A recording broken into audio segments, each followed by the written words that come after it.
মাঝি ভাই নৌকা চালায় আর দুরুদ পড়ে গুনগুনায়া।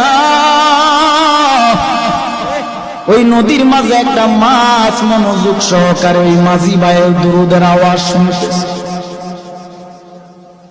হঠাৎ এক জেলে এসে ওই মাছটাকে মেরে নিয়ে গেল।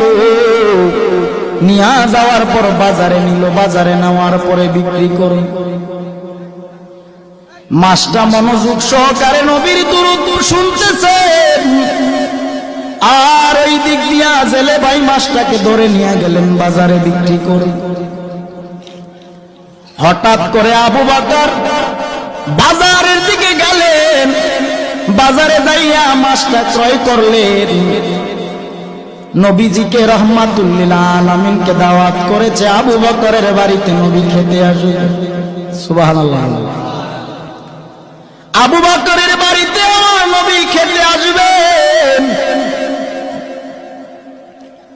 মাছটা কিনে বাড়ি নিয়ে বিবির কাছে বললেন, বিবি তুমি মাছটা সুন্দর করে রান্না করে তৈরি করে নাও, রহমাতুল লিল আলামিন আজকে আমার বাড়িতে খেতে আসবে। বিবি মাছটাকে কেটে রান্না করার জন্য কড়াইয়ের মধ্যে যখন রাখলেন, পাতিলার মধ্যে যখন রাখলেন, চুলায় আগুন জ্বালায়। এরে বাবা, চুলার আগুন বারবার নিভে যায়।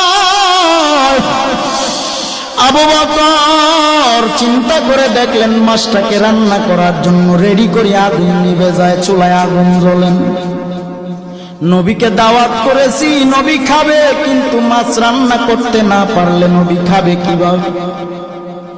আবু বকর নবীকে দাওয়াত করলেন, রহমাতুল লিল আলামিন চলেন একটু আমার বাড়িতে যাবেন। নবী গেলেন।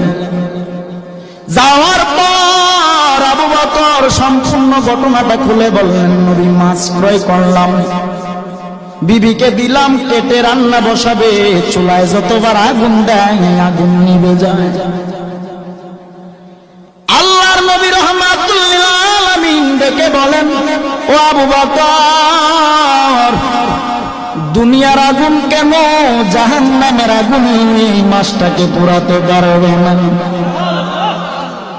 বলে কেন? নবী আমার ডেকে বলেন, ও আবু বকর, মাঝি নদীর মধ্যে আমি নবীর প্রেমে পাগল হয়ে দুরূদ শরীফ এই মাছটা মনোযোগ দিয়ে আমি নবীর দুরূদের আওয়াজ শুনে আমি নবীর বড় পাগল। ওই মাছটা